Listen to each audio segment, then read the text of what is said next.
고시대 어느 특정인이 여행을 가게 되었습니다. 여행을 가다 보면은 고시대는 수레도 없었고 더구나 자동차도 없었죠.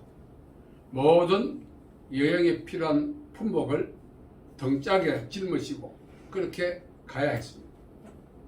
그런데 일행들이 여행을 가는데 가장 중량감이 있는 그 품목은 무엇이겠습니까? 바로 양식이죠. 일행들이 섭취할 양식입니다. 그것이 가장 무거운 중량감 있는 품목이었습니다. 그런데 아무도 선뜻 그 짐을 지고 나서지 않았어요. 그래서 주인이 누구를 시킬까 고민하고 있었는데 평소에 종들 사이에서 두나답고 왕따 당하던 종이 내가 짊어지겠습니다 하는 거예요. 주인도 기뻤고 동료 종들도 박수를 쳤습니다. 그래서 짐을 짊어지고 여행을 떠납니다. 그런데 가장 중량감 있는 그 짐이니까 얼마나 무겁겠어요. 비지 땀을 흘리면서 헉헉거립니다. 근데 많은 동료 종들이 그 종을 바라보면서 역시 바보는 어쩔 수 없어. 혀를 찼던 것입니다.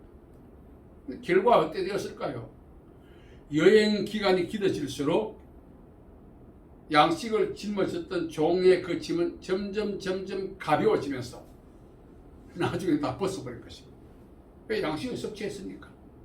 그런데 다른 종들은 출발할 때 그 짐이 변함이 없는 거예요. 이부자리, 식기 다.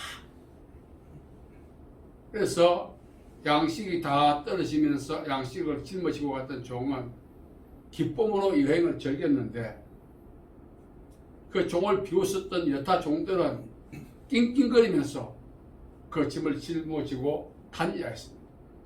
뿐만 아니라 그 짐도 여행 도중에 벗지 못했어요. 귀가한 후에야 벗을 수 있었습니다. 그제서야 동료 종들이 양식을 짊어지겠다고 선뜻 나섰던 그 둔하다고 했던 종이 얼마나 자신들보다 지혜로운 사람인가를 새삼 깨닫게 된 거죠. 저와 여러분 역시 마찬가지로 세상 살이를 받아 여행을 하고 있습니다. 여기에 필요한 여러 가지 짐들이 있죠. 직업의 짐도 있죠. 건강의 짐도 있죠. 물질의 짐도 있죠. 양식의 짐도 있죠. 평안의 짐도 있죠. 여러 가지 짐을 짊어지고 세상살이 여행을 하고 있지 않습니까? 그래서 중요한 것은 이 짐을 짊어지고 있는 한 세상살이가 즐겁지 않습니다. 마음고생, 몸고생을 벗어버리고 세상살이를 즐겁게 여행하려면 이 지고 있는 짐을 벗어버려야 하는 것입니다. 양식을 짊어졌던 종들은 일행이 양식을 섭취함으로써 점점 줄어들면서 없어졌지만 우리가 짊어지고 있는 짐은 여타 종들이 짊어지고 있는 짐과 같이 귀가 후에야 벗을 수 있기 때문에 일생을 짊어지고 다니는 것입니다. 그렇다면 우리의 귀가는 언제입니까? 세상에서 체류가 끝나고 본향으로 가는 날이죠. 그때는 누구든 모든 짐을 벗게 됩니다. 그러니까 벗고 나면 더 이상 여행할 수 있는 기회도 주어지지 않습니다. 그렇다면 살아있을 때 세상에 체류할 때 그 짐을 벗어야 복된 인생, 행복한 인생, 즐거운 인생, 세상살 여행을 할 수가 있습니다. 어떻게 하면 벗을까? 말씀드린 것처럼 양식을 짊어졌던 종은 일행들이 양식을 섭취함으로 줄어들었지만 우리의 짐은 도저히 벗지 않고도 살아갈 수 없는 상황이고 그 짐을 지고 있는 한 세상살이가 즐겁지 않습니다. 우리 역시 세상살이가 끝나는 날 그 짐을 벗게 됩니다. 어떻게 하면 세상에 체류한 날 이 짐을 벗어주세요. 오늘 말씀에 보면은 예수님께서 수고하고 무거운 짐진 자들아 다 내게로 오라. 내가 너희를 쉬게 하리라. 본향을 향하여 가는 세상살이 끝난 날 벗을 줄 알았던 짐이지만 세상살이 가운데도 짐을 벗을 수 있는 기회가 우리에게 있다는 사실입니다. 그 기회가 언제입니까? 오늘 예수님께서는 그 짐을 내게 맡겨라 이렇게 이야기합니다. 그렇다면 우리가 예수님께 맡겨야 할 짐은 어떤 짐입니까? 구체적으로 첫째 죄의 짐이죠. 이 죄의 짐을 우리는 벗어야 합니다. 만일 이 죄의 짐을 벗지 못하면 어떤 현상이 일어납니까? 죄의 삭선 사망이라고 했습니다. 결국은 이 죄의 짐을 벗지 않는 한 세상살이 하는 동안 몸고생 마음고생으로 일관할 뿐 아니라 하나님 앞에 섰을 때도 심판을 피할 수가 없습니다. 그렇다면 어떤 근거에 의해서 이 짐을 예수께 맡겨야 하는가? 예수님은 세상의 모든 죄를 대속하기 위하여 이 땅에 오신 하나님이 보내신 구세주십니다. 그분께 짐을 맡길 때 비로소 우리는 죄의 짐으로 벗어나서 세상살이를 즐겁게 할 수가 있습니다. 많은 분들이 왜 하필 예수냐고 합니다. 죄의 짐을 왜 예수님께만 맡게 하냐고 반문합니다. 제자들이 말했죠. 이 세상에 구원 얻을 만한 다른 이름을 우리에게 하나님께서 주신 적이 없다. 그러므로 우리가 짊어지고 마음고생, 몸고생으로 인생 끝나고 하나님 앞에 섰을 때 피할 수 없는 심판, 그걸 처리할 수 있는 유일한 방법은 예수님께 우리의 죄의 짐을 맡기는 것입니다. 예수님께 죄의 짐을 맡겼을 때 참 평안을 얻고 세상살이가 하나님 앞에 섰을 때도 그 심판을 넉넉히 이길 수가 있는 것입니다. 그래서 우리 인생은 죄의 짐을 맡겨야 합니다. 간혹 중대 범죄를 범하고 도피생활을 하다가 그 중대 범죄와 관계된 시효를 며칠 남겨두고 자수하는 사람이 있어요. 왜? 도피에 지쳐가지고. 며칠만 지나면은 그 죄와 무관한데 그걸 감수하고도 자수를 해요. 자수할 경우에 그 범죄에 해당되는 그런 법적 처벌이 있음에도 불구하고 왜? 더 이상 도피할 수 없어요. 지쳤으니까. 이처럼 죄의 짐을 맡기지 않으면 세상살이가 피곤하고 힘들다는 것입니다. 예수님은 구세주십니다. 우리에게 구원을 주실 만한 다른 이름을 하나님이 허락한 적이 없어요. 그러면 예수님께 죄의 짐을 맡길 때 세상살이를 즐겁게 할 수가 있는 것입니다. 두 번째는 세상살이 자체를 위탁해야 합니다. 내 길을 여호와께 맡기라 그럼 제가 이루신다. 시편 37편 4절에 말하고 있죠. 앞으로 어떻게 살 것인가. 우리 살다 보면은 가슴이 먹먹해지고 다시 살 용기도 없고 그 상황 속에서 인생을 마감하고 싶은 그런 결단을 내릴 수밖에 없는 상황에 처해질 때가 있어요. 이걸 어떻게 할 것인가? 이걸 예수님께 맡겨야 합니다. 예수님은 선한 목자가 됐습니다. 시편 23편 보면은 여호와는 나의 목자시니 그가 쉴 만한 물과 푸른 초장으로 우리를 인도하신다 했습니다. 가슴이 먹먹해지고 앞길이 허릿하고 진로가 차단당하고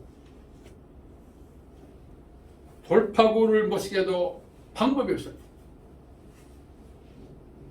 예수님께 자기의 세상살을 위탁할 때 예수님은 구원해 주시는 것입니다. 변함없이 우리를 예수님이 디자인하신 우리의 계획 이상, 우리의 기대 이상의 축복된 환경에 영역 안으로 우리를 인도해 가시기를 기뻐하시는 것입니다.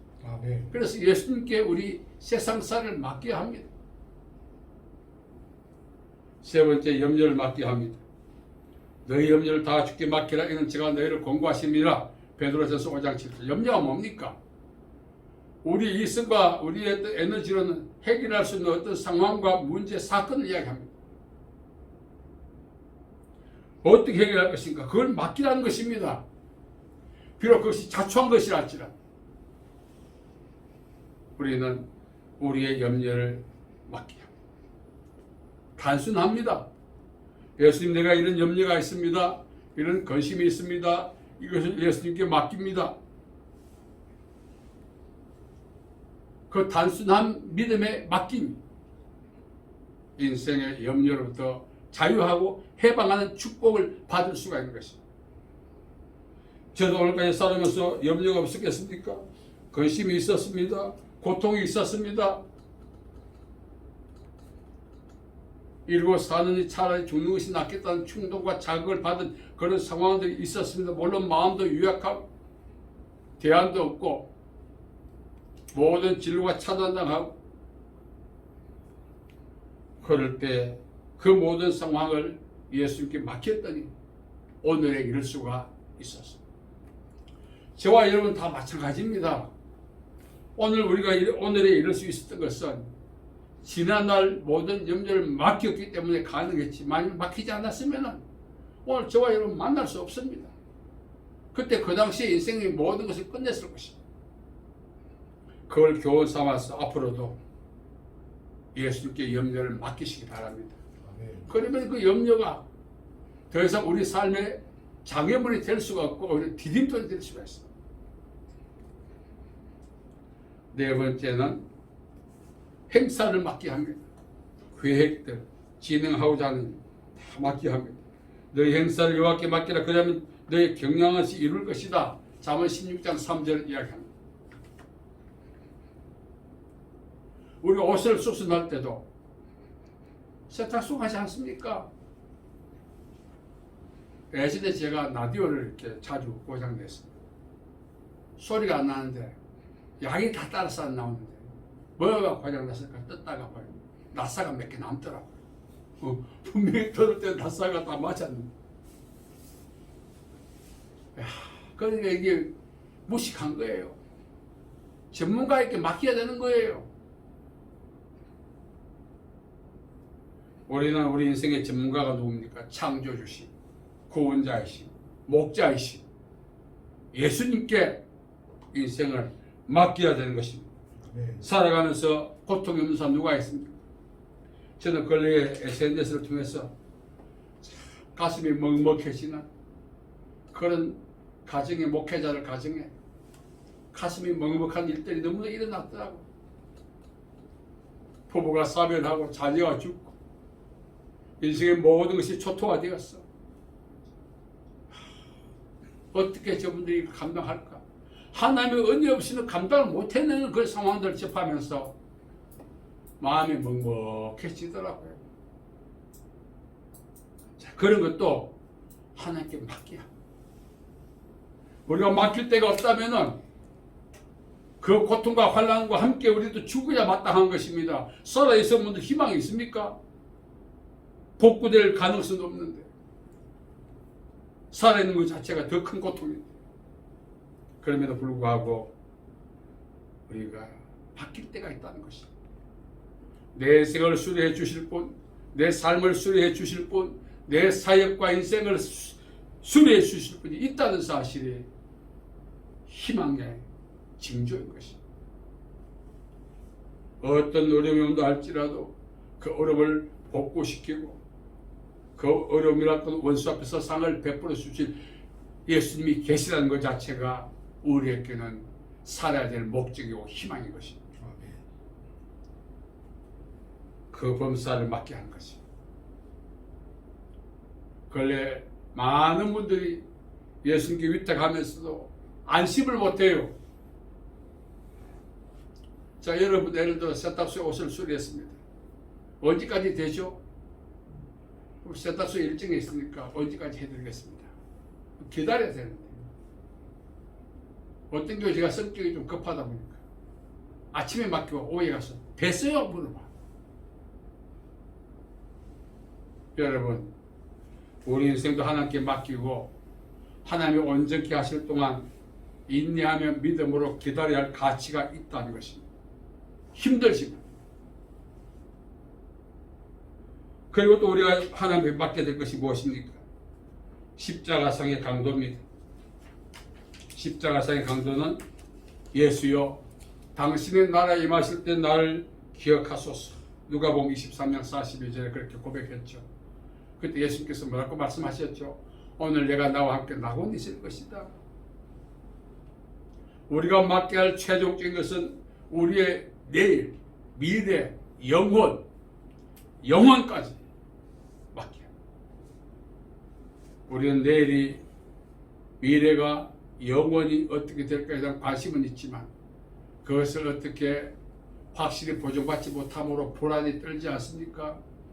또 내 영혼이 어떻게 될까 확신이 없기 때문에 근심하지 않습니까? 내일과 미래와 영원과 영혼을 맡길 수 있는 분은 예수님이십니다. 아멘. 십자가의 강도가 이 자기의 미래와 영혼과 영혼을 맡겼을 때 예수님께서는 주저없이 오늘 내가 나와 함께 나곤 있으리라 확정해 주셨습니다.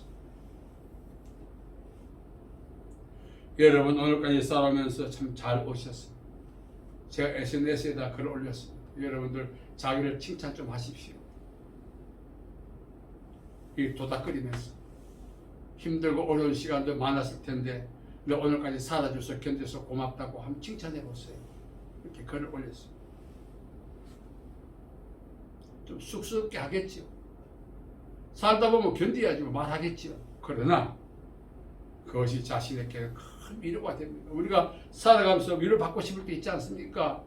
누군가 나를 대신해서 내 속마음을 읽어주고 그렇게 위로해주고 이렇게 해줄 때 얼마나 우리가 힘을 얻겠습니까?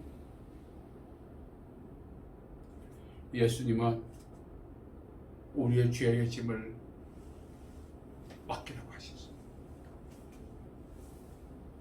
우리의 인생살이를 맡기라고 했습니다. 우리의 계획하고 진행하는 일을 맡기라고 했습니다. 우리가 뭐 때문에 고민하고 염려하고 있는 그것을 맡기라고 하셨어요. 더 나가서 너의 내일과 미래와 영혼과 영혼도 맡기라고 하십니다. 왜 그렇게 말씀하시죠? 책임져 주시겠다는 거 아니겠어요? 십자가상의 강도는 인생이 망가질 대로 망가진 구제불능의 상태에 놓여 있는 것을 이야기합니다. 인생이 종말 향해 치닫고 있는 상황에서도 예수님께 자신의 미래와 영혼과 영혼을 맡겼더니 책임져 주셨다는 것입니다. 아멘. 우리도 이제 한번 위탁하며 살아가십시오. 오늘까지 우리가 힘들었던 이유 중에 하나는 내 문제를 내가 해결하려고 하다 보니 힘든 거예요. 우리는 우리의 연약함을 인정하고 우리를 구원하시기 위해 이 땅에 오시는 그 십자가로 승리하신 예수님께 인생을 맡겼을 때 죄의 짐이 해결되고 우리의 인생살이가 해결되고 우리의 범사가 해결되고 염려와 근심이 해결되고 내일과 미래와 영혼과 영혼의 문제까지 해결되는 이 믿음의 확신을 갖지 않으면 그 자체가 불안의 원인이 되는 것입니다. 나는 오늘 죽어도 천국 간다는 확신이 있습니까? 물으면 아멘 합니다. 많은 사람들이. 왜 아멘 할까요? 불안하니까 아멘 하는 거예요. 정말 믿음이 있느냐? 믿음이 있다면 세상살이 자체가 즐겁습니다.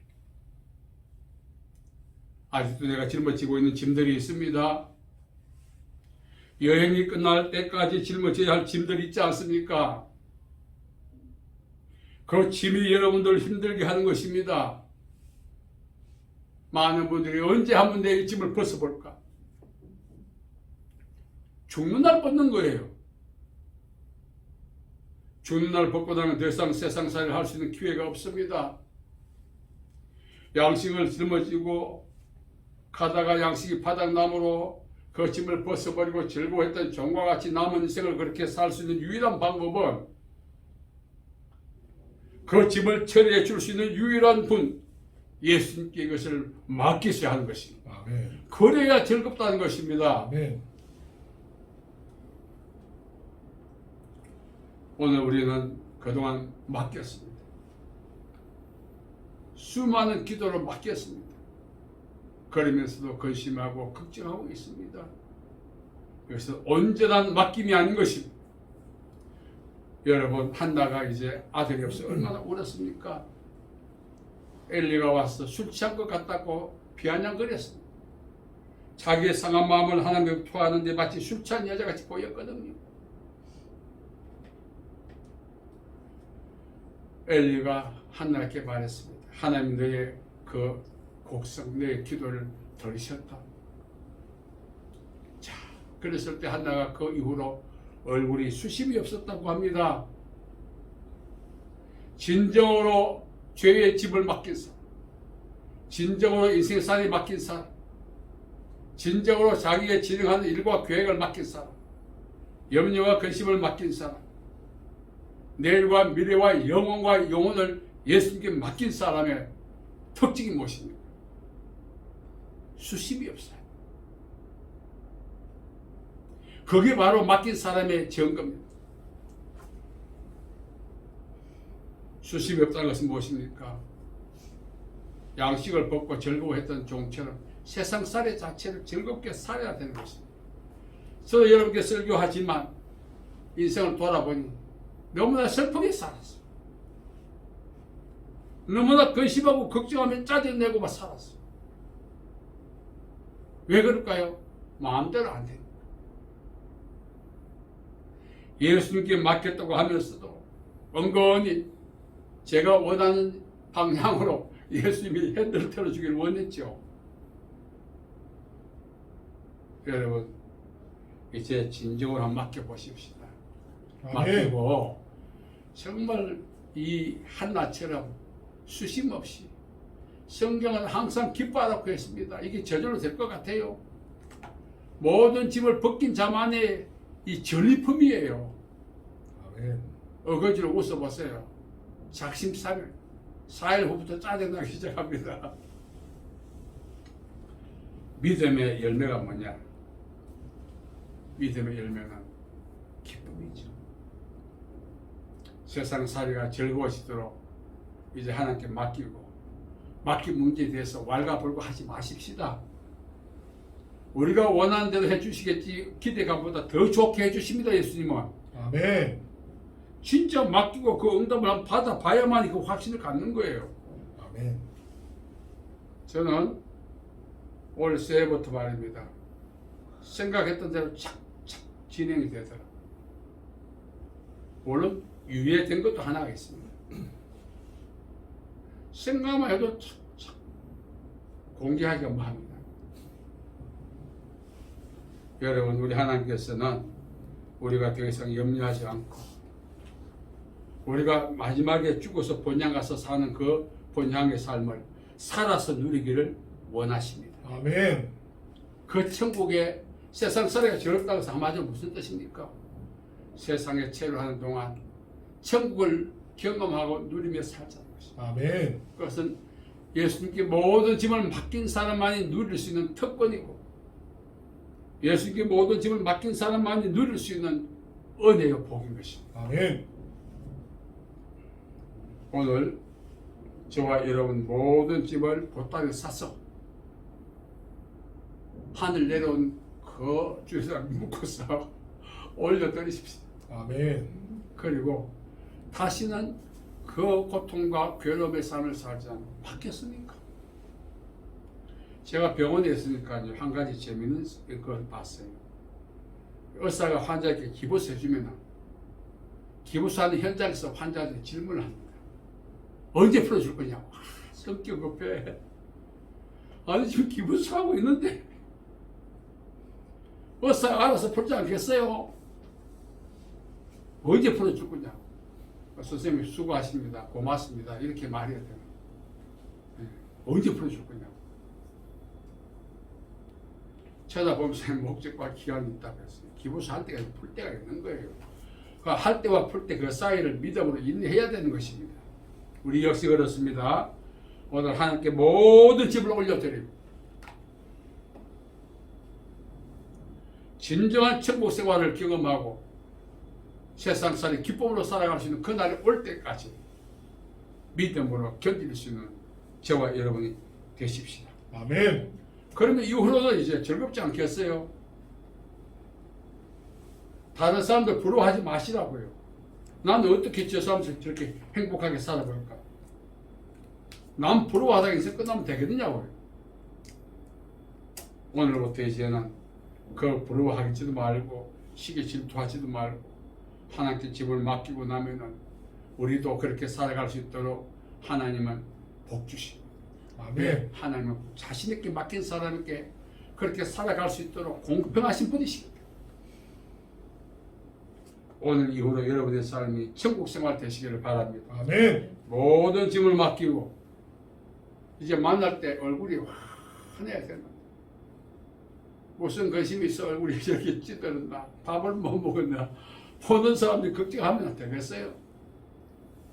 저도 이제 황수환 박사 살아계실 때 하도 웃으라고 한번 해봤는데 근심 걱정하면서 살던 것이 있었어. 안 되더라고. 아무리 웃으려고 노력해도 안 되더라. 그분은 그 웃는 연습을 20년 가까이 했다는 거예요. 여러분, 웃는 것도 연습이지만 진정한 웃음과 기쁨은 모든 멍에에서 해방되고 짐에서 벗어났을 때 솟아나게 되어 있습니다. 아멘. 오늘 하나님께 짐을 맡기고 만세 시탄이 감이 있지만 남은 생에 땅에 체류한 기간 동안 천국 생활 누리시기를 예수님의 이름으로 축복합니다. 아멘. 살아계신 아버지 하나님, 은혜와 자비와 사랑을 감사합니다. 이 시간 우리의 죄의 짐은, 우리의 세상살의 짐, 우리의 범사의 짐, 염려와 근심의 짐, 내일과 미래와 영혼과 영혼의 짐을 이 시간 올려드립니다.